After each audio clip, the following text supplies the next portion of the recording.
오늘 전에 읽으신 본문의 말씀을 가지고 지금은 견뎌야 하는 시간입니다. 지금은 견뎌야 하는 시간입니다. 이러한 제목을 가지고 함께 말씀을 나눠보고자 합니다. 우리가 계속해서 히브리서를 살펴보고 있는데, 히브리서는 우리가 예수를 믿어 구원을 받고 나면 그것으로 모든 것이 완성되는 것이 아니라 예수님께서 다시 오시는 그날까지, 혹은 개인의 종말의 날까지 기나긴 시간을 견뎌야 한다라는 사실을 전제하고 있습니다. 예수 믿어 구원받으면 모든 것이 끝나는 것이 아닙니다. 그렇게 가르치지만 성경은 그렇게 가르치고 있지 않습니다. 예수 믿으면 자녀가 잘 되고 병이 고침받고 문제가 해결되고, 그렇게 선전을 하지만 성경은 전혀 그런 이야기를 하고 있지 않습니다. 우리가 예수를 믿어 구원을 받고 나면 그것으로 모든 것이 완성되는 것이 아니라 예수님께서 다시 오는 그날까지, 혹은 이 땅에서의 개인의 종말, 이 땅에서 삶이 마감하는 그날까지 기나긴 시간을 견뎌내야 한다는 사실을 전제하고 있다라는 것입니다. 이 땅에서 삶은 누리는 삶이 아니라 견디는 삶이라는 얘기를 하고 있는 것입니다. 그 기나긴 시간이 과연 어떠한 의미가 있는 것인가 라는 물음에 답하는 성경이 바로 히브리서입니다. 우리가 살펴보고 있는 히브리서. 때때로 우리가 구원받은 이후의 시간을 살아갈 때에 신앙의 회의가 생길 때가 있습니다. 이는 신앙의 열심을 다했지만 그 현실이 자신이 기대했던 모습이 아니기 때문일 것입니다. 신앙의 회의가 생길 때, 내가 이렇게 예수 똑바로 잘 믿었는데 내 현실이 왜 이런가 라는 생각에서 비롯되는 것이 신앙의 회의입니다. 그래서 많은 경우 우리는 신앙 여정에 고난이 다가올 때에 그 고난이 자신이 신앙생활을 제대로 하지 못하였기 때문에 다가온 것이 아닌가라는 생각을 하게 될 때도 있습니다. 내가 기도를 덜 해서 그런가? 내가 봉사를 덜 해서 그런가? 내가 헌금을 덜 해서 그런가?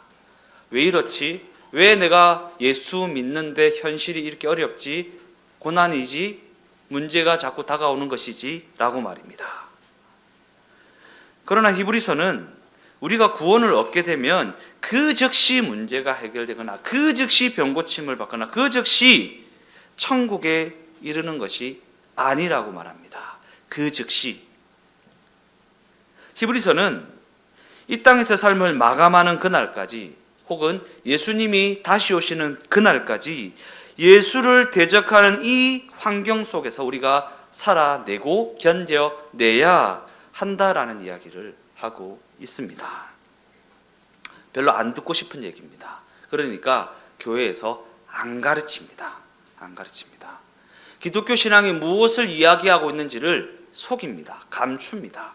그런데 성경은 분명히 얘기하고 있습니다. 우리가 예수를 믿어 구원을 받으면 예수님이 다시 오시는 그날까지, 혹은 이 땅에서 삶을 마감하는 그날까지 우리가 견뎌내는 삶을 살아내야 한다고 말하고 있습니다. 왜냐하면 이 땅은 예수를 대적하는 곳이기 때문입니다. 예수를 믿는 자들을 대적하는 곳이기 때문입니다. 그 대적하는 분위기 속에서 우리가 견뎌내는 삶을 살아내야 한다는 것을 알려주는 것이 성경이라는 것입니다. 그러면서 그러한 예수를 대적하는 환경 속에서 외부로부터 가해지는 외적인 고난뿐만 아니라 내적 갈등으로 인한 내적 고난 또한 겪어내야 한다고 말합니다. 내적 고난. 예수를 처음 믿을 때는 외부적인 고난이 너무 커 보였습니다. 그런데 예수를 믿고 예수를 알고 그 걸음을 걸어내다 보니까 내적 고난이 더 힘들다라는 걸 알 수 있지 않습니까? 그런데 성경은 외적 고난뿐만 아니라 내적인 그 번뇌 또한 우리가 겪어내야 한다고 말하고 있다라는 것입니다. 그 내용이 로마서 7장 15절에서 24절까지의 말씀에 기록되어 있습니다. 다 같이 읽어보겠습니다. 내가 행하는 것을 내가 알지 못하노니 곧 내가 원하는 것은 행하지 아니하고 도리어 미워하는 것을 행함이라. 만일 내가 원하지 않은 그것을 행하면 내가 이로써 율법이 선한 것을 시인하노니 이제는 그것을 행하는 자가 내가 아니요 내 속에 거하는 죄니라. 내 속 곧 내 육신에 선한 것이 거하지 아니하는 줄을 아노니 원함은 내게 있으나 선을 행하는 것은 없노라. 내가 원하는 바 선은 행하지 아니하고 도리어 원하지 아니하는 바 악을 행하는도다. 만일 내가 원하지 아니하는 그것을 하면 이를 행하는 자는 내가 아니요 내 속에 거하는 죄니라. 그러므로 내가 한 법을 깨달았노니 곧 선을 행하기 원하는 나에게 악이 함께 있는 것이로다. 내 속사람으로는 하나님의 법을 즐거워하되 내 지체 속에서 한 다른 법이 내 마음의 법과 싸워 내 지체 속에 있는 죄의 법으로 나를 사로잡는 것을 보는도다. 오호라 나는 공고한 사람이로다. 이 사망의 몸에서 누가 나를 건져내랴. 내적인 번뇌 아닙니까?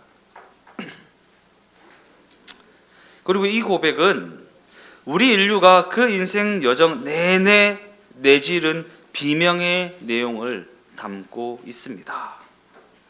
선한 것과 악한 것을 구별하지 못하는 것, 하나님의 뜻과 계획하심을 분별하지 못하는 것도 문제이지만 알면서도 하지 못하는 것 역시 큰 문제입니다.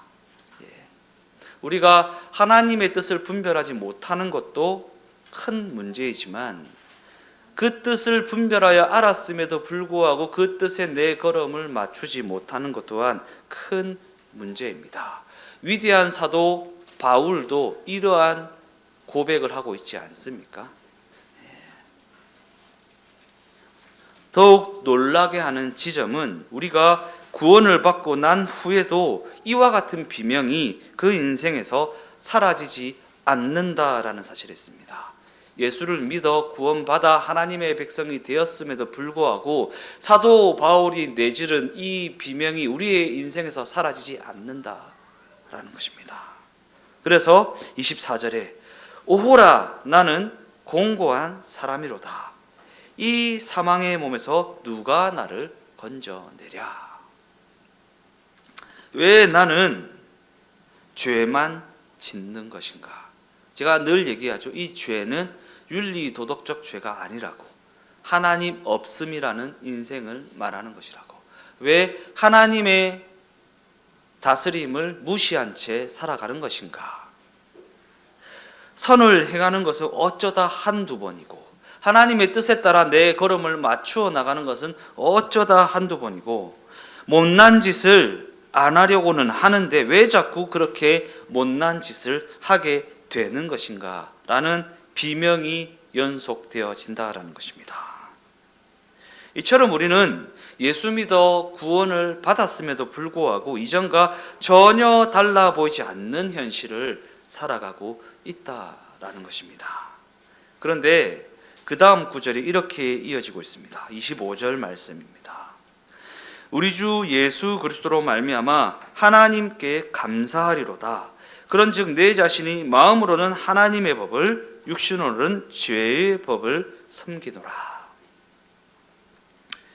이와 같은 우리의 비명에 대한 답이 예수 그리스도로 말미암은 감사라는 것으로 주어지고 있습니다. 예수 그리스도로 말미암은 감사. 그런데 우리의 비명에 대한 답이 감사라는 것으로 주어졌다면 뭔가 감사할 거리가 있는, 뭔가 문제가 해결되어야만 할 것 같은 그러한 생각이 드는데 우리의 현실은 그렇지 않습니다. 그리고 이는 그 감사에 대한 답이 그런즉 내 자신이 마음으로는 하나님의 법을 육신으로는 죄의 법을 섬기노라 라는 고백으로 이어지고 있다라는 사실을 통해서도 확인할 수 있는 부분입니다. 감사했으면 문제가 해결되거나 내가 변화되거나 해야 되는데 여전히 내 자신이 마음으로는 하나님의 법을, 육신으로는 죄의 법을 섬기고 있다라는 고백이 이어지고 있다라는 것입니다. 물론 예수가 그리스도로 믿어져서 구원받은 우리의 삶은 이전 삶보다 선을 향한 의지나 선을 향한 소원이 더 커졌다라는 것은 사실입니다. 선을 추구하고 선을 원하고 선한 삶을 살아간다. 여기서 선은 윤리 도덕적 선이 아니라고 그랬죠. 하나님의 뜻에 따라 살아가기를 원하고 그 뜻에 내 걸음을 맞추어 나가기를 원하고 하나님의 뜻이 내 삶 가운데 이루어지기를 원하는, 소원하는 삶이 되어졌다라는 것은 사실입니다.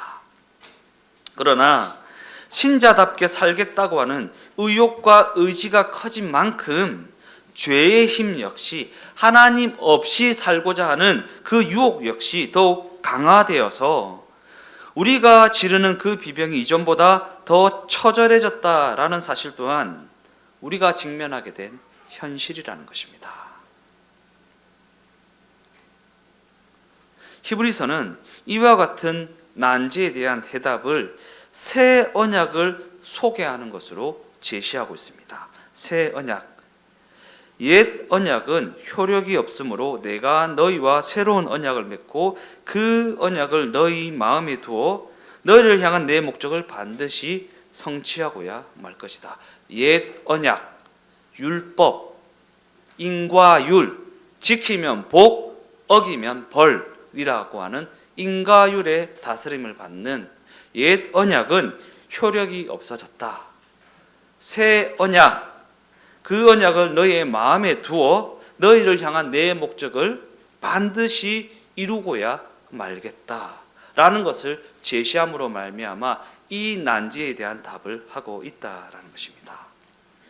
그런데 새 언약이 우리 가운데 들어왔는데 이 언약은 옛 언약이 없애지 못했던 죄와 사망을 완전히 몰아내겠다라는 것이 아닙니다. 또한 예수를 믿으면 그 즉시 천국에 이르게 되는 것도 아니라고 했습니다. 우리가 하나님의 자녀가 되었음에도 불구하고 여전히 죄악이 권세를 행사하는 이 세상 속에 남겨져 있습니다. 이 세상 속에서 고군분투하며 우왕좌왕하며 헤매이는 삶을 살아가고 있습니다. 더 나아가 성경은 예수로 말미암아 주어진 새 언약, 곧 당신의 뜻을 이루시고야 말겠다고 하는 하나님의 이 약속이 우리 현실 가운데 들어와서 갈등이 빚어지는 현실을 만들어내고 있다라고 말합니다. 예수 안 믿었으면, 예수가 안 믿어졌으면 이런 어려움이 없습니다. 그런데 어쩌다 보니까 예수가 믿어져 가지고 이렇게 고난스러운 삶을 살아가게 되었다. 고민할 거리도 아닌데 예수가 믿어져서 고민하며 살아가게 되었다라는 것입니다. 하나님의 약속이 우리의 현실 가운데 들어와서 그 현실 가운데 갈등을 빚어내고 있다라는 것입니다. 이에 대해 우리는 하나님을 향해 이렇게 반문합니다. 하나님, 왜 우리에게 갈등과 실패가 완벽하게 해결되는 그러한 구원을 주지 않으시는 것입니까? 문제 없고 평안하고 걱정거리 없이 사는 삶을 왜 허락해 주지 않으시는 것입니까? 라고 반문합니다. 이는 우리가 이러한 반문을 제기하는 것이 마땅하다고 여겨질 만큼 고달픈 현실에 직면하여 있기 때문일 것입니다. 더 나아가 우리가 생각하는 십자가 사건은 우리에게 더 이상 갈등과 실패가 없을 것이라고 하는 막연한 기대를 품게 하는 것이지만 현실은 전혀 그렇지 않다라는 사실로 인하여 실망하고 원망하고 불평합니다. 계속해서 십자가 앞에서 빌고 또 빌어보지만 그 현실이 변하지 않음으로 인해서 하나님의 살아계심조차 의심하며 살아가는 인생이 되어버리고 만다라는 것입니다.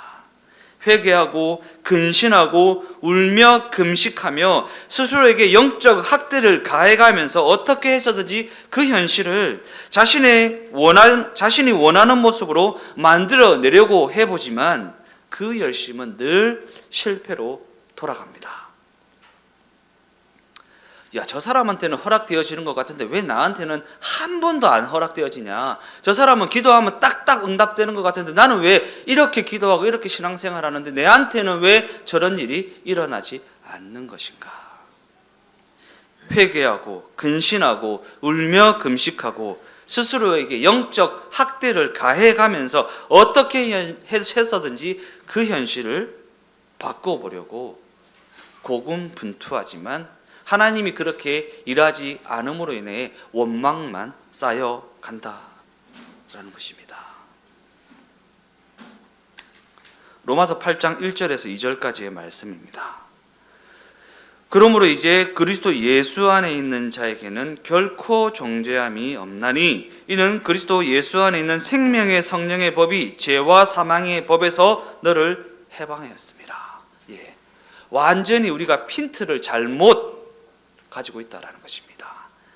여전히 죄와 사망의 법에 매여서 인과 율에 내가 열심히 하면 되어질 거야, 내가 노력하면 되어질 거야, 내가 기도를 더 많이 하면 더 많이 응답받을 거야 라는 것에 매여있지 말라는 것이에요. 거기서 해방되었다. 생명의 성령의 법이 우리의 마음 가운데 들어와서 우리를 이끌고 계시다. 내 노력에 의함이 아니라 그의 다스림에 의한 인생이 되어졌다 라는 이야기를 하고 있다라는 것입니다. 인과율이 아니라 관계성, 행위 증명이 아니라 관계 증명으로 살아가는 인생이 되어졌다. 생명의 성령의 법이 죄와 사망의 법에서 너를 해방하였다라는 이 말씀이 이제는 죄짓지 않는 완벽한 삶이 되어졌다라는 이야기를 하는 것입니까? 전혀 그렇지 않습니다. 이는 우리에게 생명의 성령의 법이 들어와서 죄와 사망의 법이 몰고 간 그 고달픈 현실의 자리와 그 참혹한 결과를 우리로 하여금 이겨내게 할 것이라는 약속입니다. 생명의 성령의 법이 그 고달픈 자리를 견뎌내게 할 것이라는 말씀입니다. 물론 그 가정 가운데 벌어지는 그 갈등으로 인하여 오호라 나는 공고한 사람이로다 라는 절규를 자아내기도 하겠지만 새 언약은 그 결국이 비극과 절망으로 끝나지 않고 우리로 하여금 견뎌내게 이겨내게 할 것이라는 약속을 하고 있다. 견뎌내게 할 것이다. 이겨내게 할. 하나님 견딜 필요 없이 이길 필요 없이 없애주면 되잖아요. 하지만 그 모든 것을 섭리하신 분이 우리의 하나님 아버지라는 것을 잊지 마십시오. 우리 임진성 김은혜 가정에 이제 준이가 있는데 준이가 엄마 말은 잘 안 들어요. 근데 아빠는 얄짤 없거든요. 재활을 할 때 얄짤 없으니까 아빠가 딱 손대면 그냥 합니다. 근데 엄마가 하면 투정을 부려요. 하나님 아버지는 얄짤 없습니다. 우리가 이겨내야 하는 것입니다. 견뎌내야 하는 것입니다. 왜냐하면 그 모든 인도하심이 하나님 아버지의 사랑하심에서 비롯된 것이기 때문입니다. 그냥 참아주고 눈 감아주고 넘어가주는 것이 사랑이 아니잖아요. 궁극적으로는 도달해야 할 그 자리에 도달하게 하기 위한 인도하심이시고 다스림이시고 그 모든 섭리하심이라는 것을 잊지 말라라는 것입니다. 그래서 견뎌내야 하기 때문에 이겨내야 하기 때문에 생명의 성령의 법이 우리 마음 가운데 들어오셔서 우리로 하여금 그 과정을 견뎌낼 수 있도록 도와주신다라는 것입니다. 그 문제를 해결해 주는 것이 아니라 이겨내도록 견뎌내도록 도와주신다라는 이야기를 하고 있다라는 것입니다.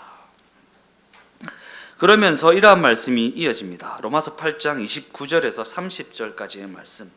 하나님이 미리 아신 자들을 또한 그 아들의 형상을 본받게 하기 위하여 미리 정하셨으니 이는 그로 많은 형제 중에서 맏아들이 되게 하려 하심이니라. 또 미리 정하신 그들을 또한 부르시고 부르신 그들을 또한 의롭다 하시고 의롭다 하신 그들을 또한 영화롭게 하셨느니라.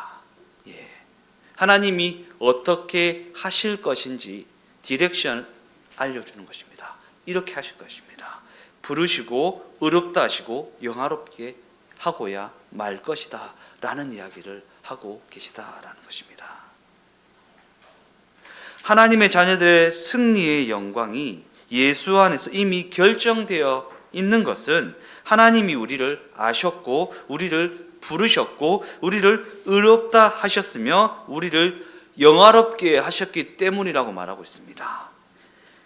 이는 미래에 일어날 일인데 전부 완료형으로 표현되어 있습니다. 미래에 일어나야 할 일들인데, 이루어져야 할 일들인데 하나님께서 완료형을 쓰고 있습니다.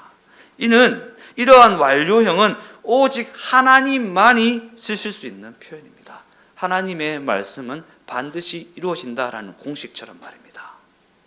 하나님이 뜻하셨고 하나님이 섭리하셨고 하나님이 계획하셔서 하나님이 인도하고 계시다라는 사실을 잊지 말라라는 것입니다.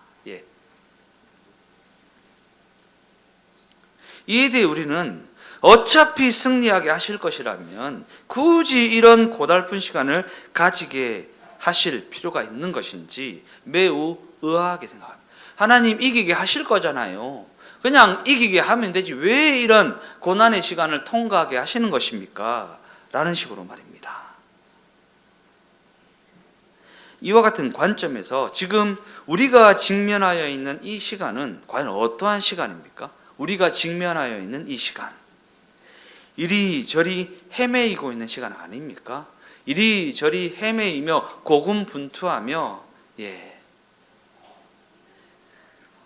그런데 성경은 그와 같이 헤매이고 있는 그 시간이 일을 한다고 말합니다.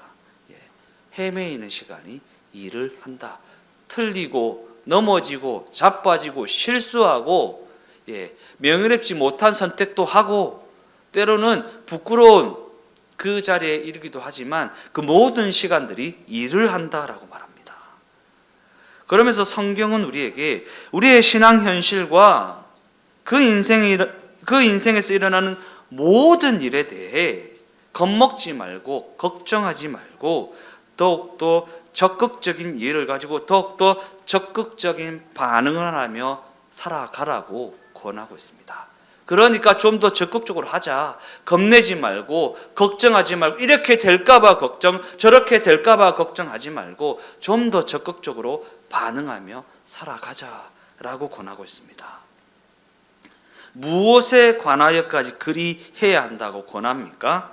실패에까지도 그리하라. 적극적으로 실패해라. 적극적으로 실패하라. 그게 하나님의 자녀들이 가지고 있는 특권이에요. 특권. 적극적으로 실패하라.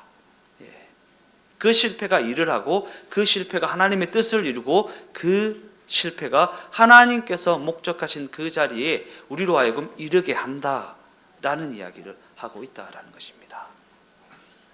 세상 사람들은 실패하고 망하면 끝이지만 하나님의 자녀들은 그 실패가 그 망함이 그 잘못된 선택이 하나님의 뜻을 이룬다라고 말하고 있다라는 것입니다.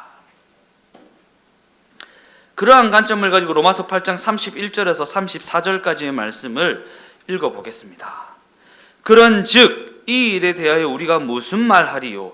만일 하나님이 우리를 위하시면 누가 우리를 대적하리요? 자기 아들을 아끼지 아니하시고 우리 모든 사람을 위하여 내주시니가 어찌 그 아들과 함께 모든 것을 우리에게 주시지 아니하겠느냐? 누가 능히 하나님께서 택하신 자들을 고발하리요? 의롭다 하신 이는 하나님이시니 누가 정죄하리요? 죽으실 뿐 아니라 다시 살아나신 이는 그리스도 예수시니 그는 하나님 우편에 계신 자요 우리를 위하여 간구하시는 자시니라.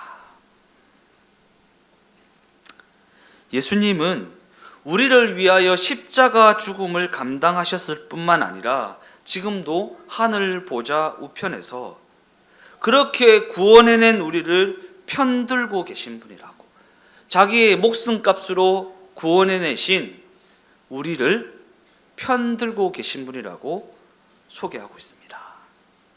그리고 그 예수를 우리에게 보내신 이가 하나님 아버지이십니다.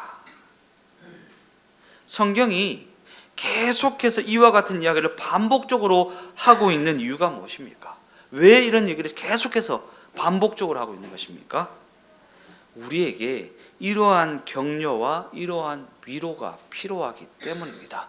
우리는 걱정, 문제, 두려움 앞에서 소극적으로 반응하며 숨고 도망가고 아이고 안 하고 말란다 라는 식으로 반응할 때가 너무나도 많이 있기 때문입니다. 우리에게 이러한 위로, 이러한 해봐 괜찮아, 해봐 괜찮아.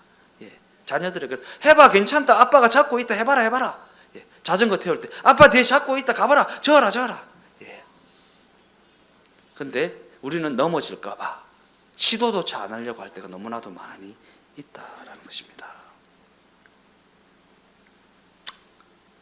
이처럼 우리가 우리의 현실을 살아가다 보면 나는 아닌가 보다 라고 하는 체념에 사로잡히고 두려워하고 걱정하며 살아갈 때가 얼마나 많이 있습니까? 그런 관점에서 우리 이러한 체념에, 이러한 두려움에 사로잡힐 때면 이 말씀을 떠올릴 수 있어야 한다. 로마서 8장 35절에서 36절까지 말씀입니다. 누가 우리를 그리스도의 사랑에서 끊으리요? 환난이나 공고나 박해나 기근이나 적신이나 위험이나 칼이랴. 기록된 바 우리가 종일 주를 위하여 죽임을 당하게 되며 도살당할 양같이 여김을 받았나이다 함과 같으니라.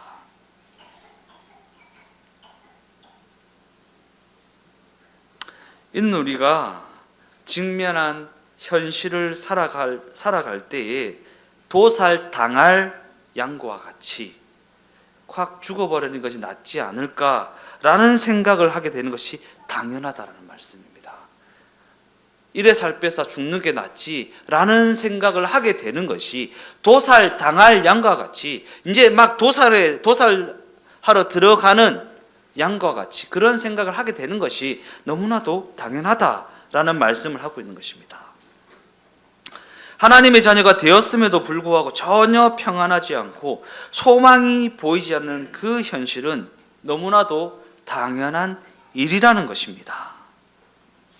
그러면서 이러한 말씀이 이어집니다. 로마서 8장 38절에서 39절 내가 확신하노니 사망이나 생명이나 천사들이나 권세자들이나 현재일이나 장래일이나 능력이나 높음이나 깊음이나 다른 어떤 피조물이라도 우리를 우리 주 그리스도 예수 안에 있는 하나님의 사랑에서 끊을 수 없다. 하나님의 사랑에서 끊을 수 없다. 주님 여기 계시다. 보고 계시다. 그 주님이 나를 사랑하고 계시다.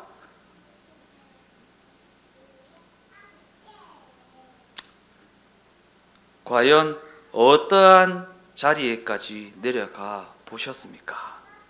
더 이상 소망을 가질 수 없는 자리, 더 이상 타협을 할 수도 없는 원망스러운 자리, 분노와 절망의 자리, 너무나도 부끄럽고 너무나도 비참한 그 자리에까지 내려가 보셨습니까? 왜 하나님은 우리에게 이와 같은 시간을 통과하게 하시는 것일까? 우리가 자기 십자가를 지고 예수님을 따르는 삶을 살게 하기 위해서입니다. 결국에는 그 목적입니다. 우리가 자기 십자가를 지고 예수님을 따르는 삶을 살게 하기 위해서. 그리고 이 말씀은 그와 같은 시간을 통과하고 있는 자들에게 주시는 하나님의 위로이고 하나님의 격려입니다. 내가 여기 있다, 보고 있다, 잡고 있다, 내가 너를 사랑한다 라고 하는 격려와 위로입니다. 그와 같은 시간을 통과하고 있는 자들에게 주시는 하나님의 위로, 하나님의 격려. 결론적으로 말씀을 마무리하겠습니다. 마태복음 16장 24절 말씀입니다. 이에 예수께서 제자들에게 이르시되 누구든지 나를 따라오려거든 자기를 부인하고 자기 십자가를 지고 나를 따를 것이니라. 우리는 보통 이 구절을 행위적 지극함이라는 관점을 가지고 이해하려 합니다. 자기 십자가를 진다라고 할 때 행위적 지극함, 행위 증명의 도구로 쓸 때가 너무나도 많이 있다는 것입니다. 이 구절이 과연 무엇을 이야기하고 있는 것인지는 전혀 알지 못한 채 그저 행위적 지극함이나 행위적 열심이라는 관점으로만 받아들인다라는 것입니다. 뭔가 감동이 다가올 때면 내가 주를 위하여 40일 금식을 하겠나이다, 뭐 이런 식으로 행위적 지극함. 그러나 여기서 자기를 부인하고 자기 십자가를 진다라고 하는 말씀의 의미는 우리가 나의 이해나 나의 실력이나 나의 능력 밖에 있는 자리에까지 예수님을 따라간다라는 의미입니다. 어떤 행위적 열심으로 되어지는 것이 아니라 내 이해, 내 지식, 내 능력, 내 실력 밖에 있는 그 자리에까지 예수님을 따라간다. 물론 우리는 하나님이 십자가로 일하신다는 사실이 쉽게 받아들여지지 않습니다. 아들을 십자가에 못 박는 방식으로 일하셨다라는 사실이 쉽게 받아들여지지 않습니다. 하나님이시잖아요. 그냥 딱 구름 타고 오셔서 번개 딱 치셔서 악한 놈들 다 죽여버리고 착한 놈들 딱 구원하시면 되잖아요. 라는 식으로 반문합니다. 그러한 관점에서 자기 십자가를 진다라는 것은 그러한 우리의 육체적 이해를 넘어서는 이해를 가지고 우리가 직면하여 있는 그 시간, 그 공간, 그 경우라는 그 현실 여정을 살아낸다라는 것입니다. 내 이해를 가지고 납득이 되는 부분으로만 걸어가는 것이 아니라 납득되지 않고 이해되지 않고 받아들여지지 않는 그 자리에까지 믿음으로 걸어간다라는 의미입니다. 그 현실 여정을 그러한 믿음으로 말미암아 살아간다. 오직 의인은 믿음으로 말미암아 살리라라는 말씀처럼 말입니다. 예수님께서는 이 땅을 찾아오셔서 과연 무슨 일을 감당하셨습니까? 나병 환자를 고치셨고 죽은 자를 살리셨고 오병이어의 기적을 베푸셨고 풍랑이 있는 바다를 잠잠하게 하셨습니다. 그러나 궁극적으로는 그렇게 기적을 베푸셨던 분이 십자가에서 죽으셨습니다. 이에 대해 성경은 이것이 하나님께서 일하시는 방법이고 그의 영광이 되는 기회이며 시작점이라고 말합니다. 이것이 하나님이 일하시는 방법이고 하나님의 영광이 되는 기회이고 하나님의 영광이 되는 삶으로 나아가는 시작점이라고 말합니다. 사도행전 4장 12절 말씀이요. 다른 이로서는 구원을 받을 수 없나니 천하 사람 중에 구원을 받을 만한 다른 이름을 우리에게 주신 일이 없음이라 하였더라.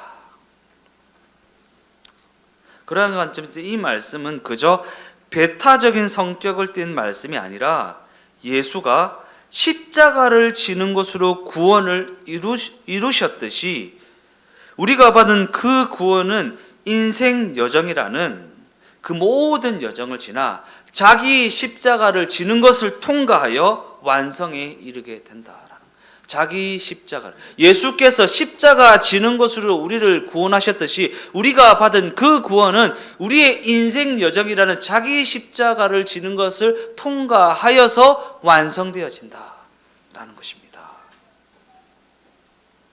우리 주동행교회 각 사람이 이 가르침을 마음에 새기고 완성에 이르게 되는 그 과정을 담담히 걸어내게 되시기를 예수님의 이름으로 축원드립니다.